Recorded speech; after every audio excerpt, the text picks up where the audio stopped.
எப்படியே 10 நாள் கழிச்சு நம்ம கையில் இன்னைக்கு கிடைச்சிருச்சு. ஹை ஹலோ ஃப்ரெண்ட்ஸ், இது வந்து ஹஸ்பண்ட் கிளம்புனதுக்கு அப்புறம் எடுத்த vlog. இன்னைக்கு தான் இந்த கருவேப்பிலையை கண்ணிலே பார்க்குறேன். 10 நாளைக்கு மேலே ஆச்சு கருவேப்பிலையே இல்லை வீட்டில். கருவேப்பிலை இல்லாமல் தான் சமைச்சிட்டே இருக்கேன். சரி நம்ம செடியில் வரும், நம்ம பறிச்சிக்கலாம்னு பார்த்தா அது நம்ம செடியில் வரவே இல்லை. நேற்று சண்டை நான் போகல, சரி கசின் போகிறான்னு சொல்லிட்டு கொடுத்து அனுப்புனேன். வாங்கிட்டு வந்திருந்தாங்க.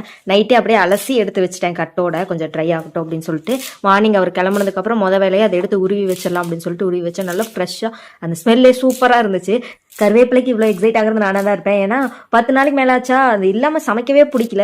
நல்லா ஃப்ரெஷ்ஷாக இருந்ததுனால சூப்பராக க்ளீன் பண்ணி எடுத்து வச்சிட்டேன். அத்தை வந்து கீரை கொடுத்து அனுப்பியிருந்தாங்க, முருங்கைக்கீரை வேணும்னு சொல்லி கேட்டிருந்தேன். பாட்டிக்கிட்டையும் சொல்லியிருந்தேன். அவங்க எங்கேயோ காட்டு பக்கம் போனான்னு சொல்லிட்டு பறிச்சுட்டு வந்திருந்தாங்க. அவங்களே க்ளீன் பண்ணிட்டாங்க போல்.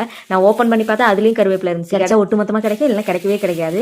கீரையில் கொஞ்சம் குச்சியெல்லாம் இருந்துச்சு, அதெல்லாம் க்ளீன் பண்ணேன். இவ்வளோ கீரையை வச்சு என்ன பொடி என்ன பண்ணுறதா இல்லை சட்னி அரைக்கிறதா என்ன பண்ணுறதுன்னு தெரியல. நான் டெய்லி சூப்பு வைக்கிறேன் அந்த மைண்ட் செட்டில் தான் கொண்டு வர சொல்லியிருந்தேன். பார்க்கலாம் என்ன செய்யறதுன்னு. அப்புறம் பசி எடுத்துருச்சு. நானும் ஃப்ரெஷ்ஷப் ஆகிட்டு வந்து தோசை ஊற்றி சாப்பிட்லான்னு சொல்லி தான் ஊற்றினேன். என்ன தான் இந்த தோசை சாப்பிட்டாலும் நமக்கு வந்து சாப்பாடு சாப்பிட்ட சாட்டிஸ்ஃபேக்ஷன் இருக்கவே இருக்காது. ஆனால் ஹஸ்பண்டுக்கு அப்படியே ஆப்போசிட். எந்த நேரம் தோசை கொடுத்தாலும் தடவை சாப்பிடுவார்.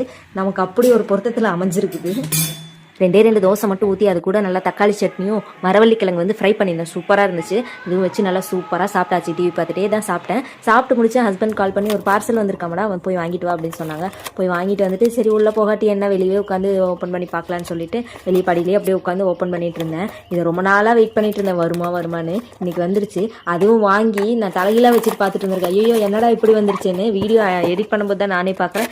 என்னடா தலைகீழாக வச்சுட்டு தான் கரெக்டாக வரல, ரிட்டர்ன் போடலான்னு நினச்சிட்டு இருந்தோமா அப்படின்னு. அதை எடுத்து உள்ள வச்சுட்டு தலைவரோட லஞ்ச் பேக்கும் அப்புறம் டீ பாய் கவரும் அலசி போட்டிருந்தேன். காய போட்டுடலான்னு சொல்லிட்டு வெளியே வந்தேன். மாடிக்கு போகிறதுக்கு சலுப்பாக இருந்துச்சு. சரின்னு வெளியே இருந்த கொடியிலே காய போட்டேன். இதுக்கு மேலே நமக்கும் கொஞ்சம் ஒர்க் இருக்குது, அதையும் போய் பார்க்கணும்.